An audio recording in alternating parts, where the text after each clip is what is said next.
अब लो नशानी अपनाने से भूल हो गई, गलती हो गई अभी तक, आज से निश्चय करो। हमारे लिए तो प्रतिदिन नया जन्म है। आज हमारा नया जन्म समझो, सत्संग सुना तो सत्संग में हमारे नए जन्म का प्रादुर्भाव हुआ। अभी तक जो हमारी गंदगी थी पीछे के जन्म हम भूल जाते हैं। आज से इसी क्षण से हम नया जीवन अपना बनाते हैं, अध्यात्म मार्ग का जीवन बनाते हैं और ऐसा निश्चय करते हैं जो टूटे न। निश्चय में बहुत बड़ी सिद्धि है। देखो पिंगला जी का जैसे बताया, तैसे भागवत में एकादश स्कंद में तितिक्ष ब्राह्मण का, गृहस्थी में रहते थे, लड़के बच्चे थे, खूब धन कमाया, तो बड़े ही कंजूस स्वभाव के थे, न परिवार को भोगने देते थे न स्वयं भोगते थे। अब कुछ ऐसी विपरीत परिस्थिति आई, सब दिन होत न एक समान, राजदंड उन पे लागू हुआ तो काफी अर्थ तो टैक्स में चला गया। फिर परिवार के जनों ने देखा कि ये तो कंजूस है, 1 रुपया भी नहीं देगा, वो लोग इधर उधर से हाथ मार के फिर आग लग गई। अब परिवार वालों ने उसका त्याग कर दिया, केवल अकेला, कोई उससे प्यार नहीं करता, अर्थ उसके हाथ से चला गया। अब विचार किया कि मेरा पूरा जीवन निकल गया, उत्तम वर्ण में जन्म हुआ था, वृद्धावस्था आ गई, अब क्या होगा, क्या होगा। जिनको मैंने पाला पोषा, जो बड़ी मेहनत से धन कमाया, तो सब नष्ट हो गया। परिवार वाले कोई देखते ही नहीं। जानते हो उसका निश्चय, देवता इस बात के साक्षी है कि आज से मैं अपने जीवन को श्री भगवान के चरणों में समर्पित करता हूँ, सब कुछ सहूंगा और निरंतर भगवान का भजन करूंगा। वो इतना बड़ा महापुरुष उसी निश्चय से हो गया कि भगवान उद्धव जी को उसकी कथा सुना रहे, कोई साधना नहीं हुई थी, परिस्थिति ने ऐसा निश्चय करवा दिया। तो जरूरी है वो परिस्थिति आवे तब तुम निश्चय करो। क्या सत्संग में तुम निश्चय नहीं कर सकते तो परिस्थिति का इंतजार करोगे कि ऐसी विपत्ति आवे, ऐसी ठोकर लगे, ऐसी दुर्दशा हो तब तुम निश्चय करो? अरे उसके पहले ही निश्चय कर लो तो दुर्दशा काहे को होगी। ऐसा नहीं कि उसका जीवन मंगलमय हो गया। अब उसके कर्मों का क्षय करने के लिए जब वो संन्यास भाव लेकर विचरण करता, भिक्षा मांगता, तो लोग थूकते, स्पष्ट लिखा हुआ मूत देते, बांध देते, पीटते, उसकी भिक्षा छीन लेते, पर वो अंदर अंदर विचार करता नहीं, किसी का दोष इसमें, किसी का तो ये कर्म का है। ये कर्म का प्रभाव तो शरीर पर पड़ेगा। ये मुझे दुख क्यों हो रहा है? बहुत बहुत सुंदर मतलब चिंतन उनका बना। तो क्या देवता है इस दुख का कारण? देवता है नहीं, देवता भी तो केवल हमारे शरीर को ही पीड़ा दे सकते हैं। मेरे को क्यों हो रहा है? काल नहीं, वो तो आत्म स्वरूप है, उसका भी प्रभाव इसी शरीर पर होगा। मेरा स्वरूप तो कालातीत है, तो फिर क्या है? भ्रम। हाँ ये भ्रम है। मैं तो निर्विकार चिदानंद और अपने स्वरूप में स्थित हो गया, ब्रह्म बोध संपन्न महापुरुष हो गया हो। और तितिक्ष ब्राह्मण नाम से वर्णन किया है भगवान ने। इसलिए निश्चय में बड़ी सामर्थ्य, हमारा निश्चय बड़ा ढुलमुल है। इसे प्रार्थना है, बहुत बड़ा मार्ग मिला है आपको। इसे भगवत मार्ग कहते हैं, अध्यात्म मार्ग कहते हैं। ये अंतिम जन्म वालों को मिलता है, जिनका आखिरी जन्म होता है। अगर चूक करोगे तो व्यर्थ तो नहीं जाएगा, पर और समय लग जाएगा। काहे को समय बर्बाद करो, आज निश्चय करो। गोस्वामी जी कह रहे हैं, देखो निश्चय, गोस्वामी जी बाल्यावस्था से भगवान में रत थे, ऐसा नहीं है कि भजन नहीं करते थे, ऐसा नहीं है। जन्म हुआ था तब बोले थे राम, जैसे बच्चा रोता है ना, तो गोस्वामी जी रोए नहीं थे, राम बोले थे, इसलिए राम बोला नाम पड़ा था। राम बोला, प्रकट हुए थे तभी। तो ऐसा भी नहीं था कि आसक्ति नहीं थी शरीर में, या ऐसा भी महापुरुष जन लीला दर्शाते हैं, वो हमारी हिम्मत के लिए। पत्नी में चित्त आसक्ति, एक दिन के लिए भी कभी मायके जाने के लिए अनुमति नहीं दी। और उसी पत्नी के मुख से जब ये बात निकली कि जितना तुम्हें इस शरीर में आसक्ति है, पूरी कथा अगर राम जी में होती तो जीवन तुम्हारा धन्य हो। नेत्र को पत्नी रूपी गुरुदेव ने नेत्र खोल दिए। कहीं से भी गुरुदेव सावधान कर सकते हैं, कहीं से भी, बस कदम मुड़ गए। क्योंकि ऐसा नहीं था कि राम भक्ति ले, निश्चय कर लिया। अवलोन स्वामी, ये गोस्वामी जी का ही, अब इंद्रियों के बस में हो के नहीं। बहुत सही बोला। अगर ये स्थिति, ये आसक्ति राम जी में होती तो जीवन धन्य हो जाता। अब पायो नाम चारु चिंतामणि, उर करते न खसई हो, अवलोन स्वामी। अब समझ गए, अब हृदय से एक क्षण के लिए भी राम नाम नहीं। और जानते हो भाषों में सर्व शिरोमणि हुई गोस्वामी तुलसीदास। ये तो अवतार लीला महापुरुषों की है, ये हमारे लिए बताया है आचरण करके कि भगवान नाम में इतने सामर्थ्य है कि ऐसे आसक्त वृत्ति को भी कैसे निरासक्त कर देते हैं। हमें चाहिए जो भी, चाहे गृहस्थ मार्ग में हो चाहे विरक्त मार्ग में हो, दोनों मार्ग जाते ही हैं प्रभु के चरणारविंद में है। अपने मार्ग की वृत्तियों को जानिए, समझिए और धर्मानुसरण बर्ताव कीजिए और नाम निरंतर जपते रहिए।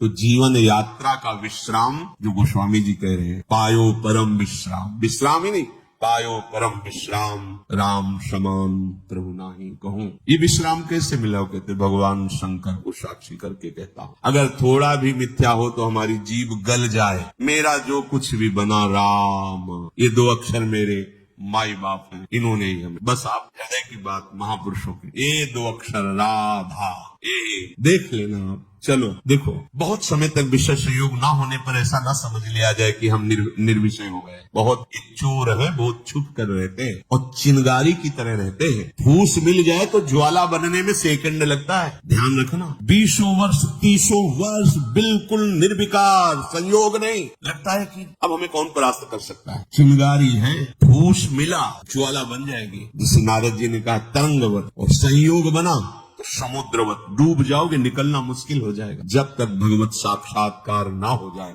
जब तक आपको अपने शरीर का अहम स्मरण करता भोक्ता भाव है, तो ईमानदारी से सावधानी पूर्वक अपने धर्म का पालन करते हुए प्रिया प्रीतम का निरंतर स्मरण, यही हमारे जीवन का परम लक्ष्य। इसी से हमें परमानंद की प्राप्ति होगी। जिस समय हम ये सोचते हैं कि अब हमें कोई भी धर्म विरुद्ध आचरण नहीं, एक आनंद की वृत्ति देखना, और जिस समय हम सोचते हैं गलत ढंग से विषय सेवन, उसी समय जलन पैदा हो जाए। जिसके सोचने में जलन पैदा होगी उसका परिणाम क्या होगा? क्या होगा? विचार करो। जिसके सोचने में हमारे जलन हो रही तो उसका परिणाम तो ज्वाला होगा। धर्म से चलो। चक्रवर्ती सम्राट महाराज अम्बरीश जी चक्रवर्ती सम्राट होते हुए भक्तों के शिरोमणि हुए। आप क्या भगवत आनंद प्राप्त नहीं कर सकते गृहस्थ में रहकर? ये उद्दंड लोगों की बातें नहीं सुननी चाहिए। जैसे आप, अरे ये तो बाबा जियों के लिए है, सन्यासियों के लिए, हमारे लिए थोड़ी नहीं भाई। मनुष्य जन्म सबको भगवत प्राप्ति के लिए, भगवदानंद में। देखो, आपके अच्छे आचरण हो, आप जितेंद्री हो, आप नाम जप कर रहे हो, आप कोई नशा नहीं करते, सबकी सेवा का भाव है, तो राम राज्य नहीं हो गया। सब आनंदित रहेंगे, सब प्रसन्न रहेंगे, सबका हृदय सत्य और धर्म से युक्त रहेगा। यही तो आनंद का स्वरूप है। जब आप शास्त्र और सत्संग स्वीकार नहीं करते तो आपके अंदर आसुरी वृत्ति बढ़ती, राक्षसी वृत्ति, और फिर देखो अपने को दुखी, अपने परिवार को दुखी, अपने नगर को दुखी, अपने देश को कलंकित, क्या क्या नहीं करवा देती है राक्षसी बुद्धि। भाई, ये सत्संग, गृहस्थ, विरक्त, जो भी जहां भी है, सबके मंगल के लिए वहीं रहो, वहीं रहो, प्रभु के होके रहो। दूसरों को दुख पहुंचाने वाली बात, चेष्टा मन में भी मत लाओ। सबको सुख पहुंचाओ, नाम जप करो, सबका मंगल हो जाएगा। देखो, हम सब तरंगे हैं, समुद्र में ही उछल रहे हैं, हमारा अस्तित्व तो नहीं है, तरंगों का अस्तित्व तो नहीं है। ऐसे ही हम भगवत स्वरूप हैं, प्रभु रूपी अगाध समुद्र में हम तरंगे की तरह है, हमारी कोई सत्ता नहीं है। ये जो सोच रहे हैं ना, सत्ता नहीं, सत्ता उन्हीं की है, उन्हीं की है। अभी आप समझ नहीं पा रहे। तरंग है क्या? समुद्र ही तो है। वायु विकार खत्म हुआ, समुद्र ही था, समुद्र ही है, बीच में तरंगे, ये सब तरंगे हैं। मन की तरंगे मिटा दो, फिर देख लो आप क्या हो, भगवत स्वरूप परम आनंद में। अब चाहे सृष्टि में रहो, चाहे धाम में जाओ, कोई फर्क नहीं। व्यवहार में भी रहते हुए परमानंद, शरीर छूटे तो प्रभु में परमानंद। उसी के लिए तो हम प्रयास करें, जितनी चेष्टाएं कर रहे, सुख के लिए ही तो कर रहे। हे भाई, आप कोई भी हो, गृहस्थ हो, विरक्त हो, कोई भी, धर्म से चलो, नाम जप करो, सबकी सेवा की भावना अंदर रखो, तो मनुष्य जीवन का लाभ मिल जाएगा। ये उद्दंडता पूर्वक तर्क वृत्ति रखोगे तो अभी सौभाग्य मिल रहा है सुनने का। धीरे धीरे समय साथ आ जाएगा, आपको सतवार्ता सुनने को नहीं मिलेगी। देख लेना, सतवार्ता जिसके श्रवण मात्र से हमारे हृदय में आनंद का स्फुरण हो और हम उस आनंद के बल से निर्विषय हो जाएं, वो वार्ता सुनने को नहीं मिलेगी। फिर और समय आएगा, धर्म सुने नहीं काना, कलिकाल बिहाल की मनुजा, नहीं माने को अनुजा तनुजा। सब होश में अभी समय है, तर्क वितर्क छोड़ो, जैसा शास्त्र सदगुरुदेव संत जन कह रहे वैसी बात मान लो, निहाल हो जाओगे, परमानंद में मगन हो जाओगे। ये हम बुद्धि की बात नहीं कहते कि तर्क वितर्क आप करें, तर्क सत्संग तर्क नष्ट करने के लिए होता है। हृदय में देखो, बहादुरी जबान से कहने की नहीं है, ये हृदय की बात है। ये यहाँ युद्ध होता है, पता नहीं क्यों बनी हुई है। वेद विद्या पढ़त, कर्म धर्मन करत, जलप तन कलप की अवधियानी, चारुगत छाण संसार भटकत भ्रमत, आस की पास नहीं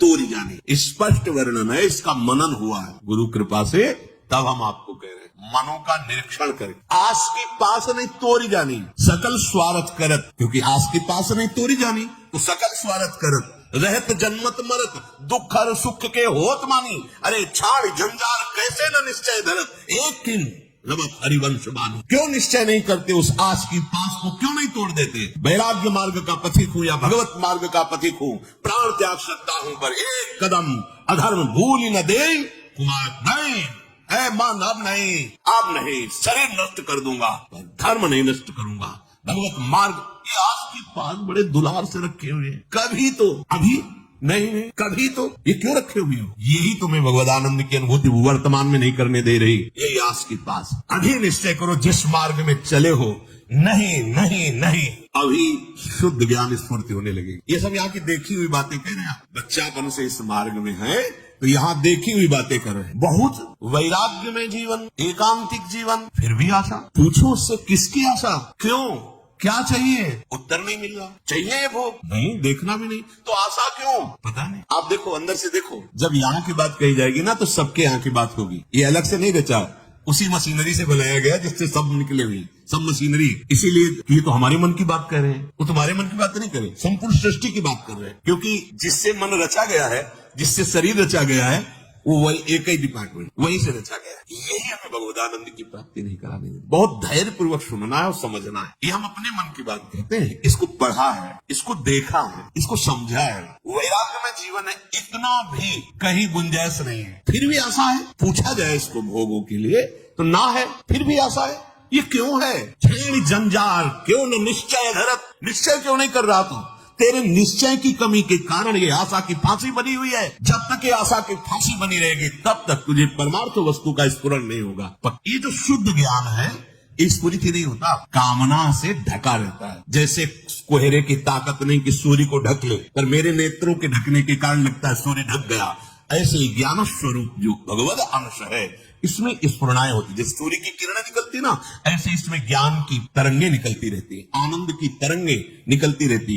वो आपके अनुभव में आपकी ही तरंग है। अनुभव में इसलिए नहीं आती कि कामना रूपी, आशा रूपी कोहरा फैल गया। पिंगला जी ने कोई साधना नहीं की थी ज्ञान प्राप्ति की। ज्ञानियों के परम गुरु विदेहराज जनक जी के ही नगर में रह रही थी, पर वैश्यावृत्ति करती थी। देखिए, पढ़ के देख लीजिए, बहुत सूक्ष्मता से मनन करते हुए तो आपको उत्तर मिल जाएगा। अपने शरीर का श्रृंगार करके बैठ गई संध्या के समय से कोई पुरुष उधर से आता दिखाई देता तो ये पुरुष हमें धन देगा, हमारे शरीर का सेवन करे, निकल गया। ये नहीं तो ये करेगा।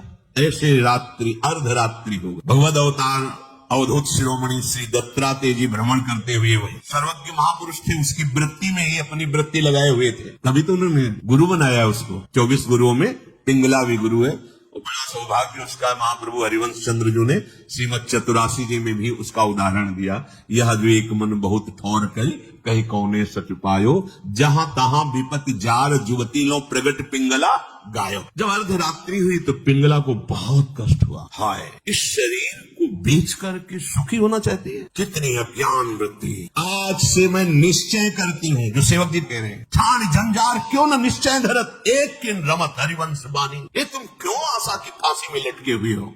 कभी तो क्यों ऐसा रखे हुए हो? इसे तोड़ो, नष्ट करो। अभी प्राण निकल जाए पर जीवन में कभी कुमार्ग में कदम नहीं रखेंगे। पिंगला जी ने निश्चय किया, आज के बाद मैं कभी भी किसी पुरुष का संयोग नहीं करूंगी, किसी को नहीं देखूंगी। अपने हृदय में विराजमान सबके हृदय बिहारी भगवान का वर्ण करती हूँ और मन वचन कर्म से उनकी आराधना करूं। उसी समय इतनी पवित्र हो गई, वो महापुरुष बन गई कि भगवान दत्तात्रेय जी ने 24 गुरुओं में उसको रख लिया। एक गुरु पिंगला जी। क्या साधना की थी? विरति हो गई अपनी वृत्ति से और निश्चय दृढ़ कर लिया और फिर कभी फिसली नहीं। तो बड़े बड़े आचार्य कोटि के महापुरुषों ने निष्ठा के लिए उसका उदाहरण दिया।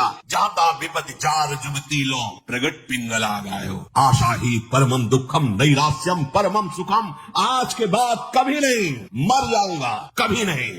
अभी भगवदानंद स्फूर्त होने लगे, अभी ज्ञान विज्ञान स्फूर्त होने लगेगा। हिम्मत नहीं पड़ रही, इस बात का निश्चय करने की हिम्मत नहीं पड़ रही।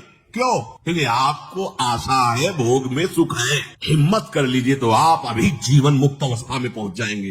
क्योंकि उस अवस्था में पहुंचने के लिए कोई बाहरी क्रियाओं की आवश्यकता नहीं, वो हमारा स्वरूप है। हम जीवन मुक्त थे, जीवन मुक्त है, जीवन मुक्त रहेंगे। हमने अपनी स्वतंत्रता को, भगवदानंद को कामना और आशा की फांसी में बांध दिया है। हम ही को तोड़ना पड़ेगा।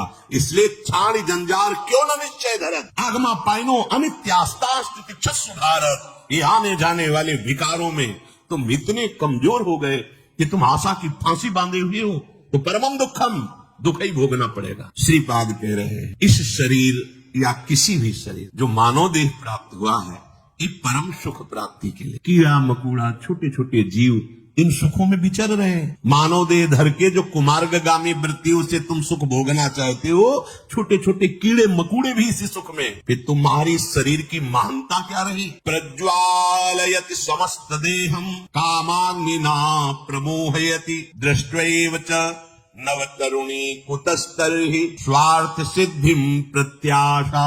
हे भाई, ये 9 तरुण अवस्था जो शरीर की होती है, किसी की हो, स्त्री की या पुरुष, यदि तुम इस मोह जाल से आवृत रहोगे तो ये सदैव तुम्हें जलाती रहेगी, कभी भी भगवत सिद्धि प्रदान नहीं हो। भगवत सिद्धि नहीं, बहुत समय लंबा निकल जाता है अगर सत्संग न मिले, सावधान न हो। इस धाम में एक 65 वर्ष के प्रार्थना कर रहे थे कि मेरी पूर्व से वृत्ति स्वयं के द्वारा तो मैं आज खुलकर सभा में कह रहा हूं कि मैं आज उस गलती से बहुत परेशान हूं और आज भी मेरे से गलती होती है। मैं प्रणाम किया था उनको कि धन्य है कि आप इतने हिम्मत वाले हैं, भरी सभा में आप ऐसा अपनी बात कह रहे हैं, क्योंकि आप मन से अलग होके बोल रहे हैं, तभी आपको बोलने की हिम्मत आई। अगर मन में तदात्म होता तो आप नहीं बोल सकते थे कि ये हमारे द्वारा पाली हुई वृत्ति है, हमारे द्वारा ही इसका त्याग होगा। भगवान श्री सुखदेव जी को इसीलिए सबसे बड़ा वैरागी कहा गया। 16 वर्ष की अवस्था है, शरीर का भान नहीं, दिगंबर है, कोई शरीर पे वस्त्र नहीं और भगवान के चिंतन में मगन। इसी अवस्था में त्याग और वैराग्य की।